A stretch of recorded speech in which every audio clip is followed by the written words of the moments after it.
globalization benefits, we also have economic globalization challenges. So the first challenge is, can you read at least the first economic inequality.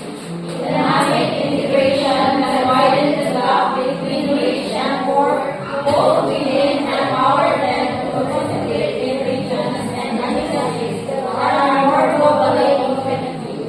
Diba, our living standard is kind of increasing na mag-export of mga product or mga goods,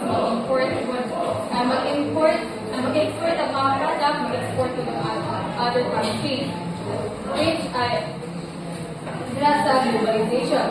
Pero, namin challenges.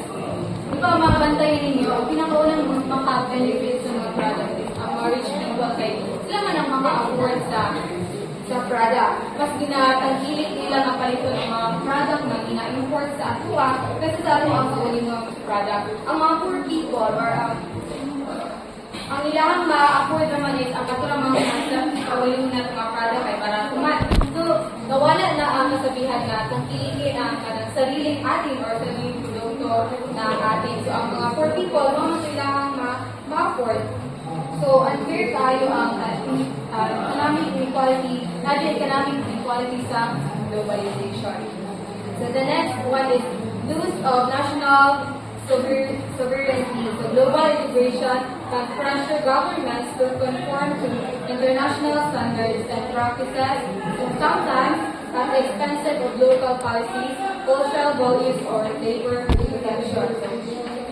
Loss of national sovereignty, loss of supreme power, or loss of freedom.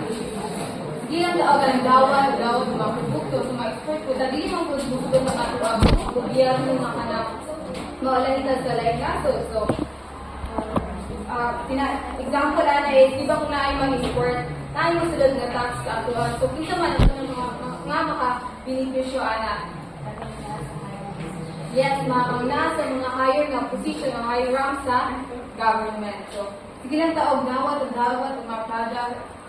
Pero, ang tax nga makuha na is, ang unang makabeneficyo ay ang katuna sa higher rank sa katuang government. So, the third one is the environmental degradation. The increased global trade and industrial activity can exacerbate environmental issues like deforestation, carbon emission, and depletion of natural resources, especially when production is outsourced to regions with lax environmental regulation. So, environmental degradation. So, ang atuang resources is ang atuang nature. So, depletion of our nature. So, pagkahinay-hinay na ang ma-degrade ang atuang natural resources. So, diba, magtataas ang pagkakas sa atuang economic globalization. Magtataas po ang pollution sa atuang community.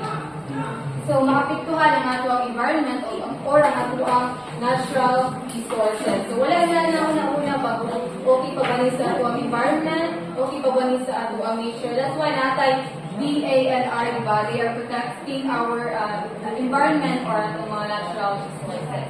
The next one will, marami lang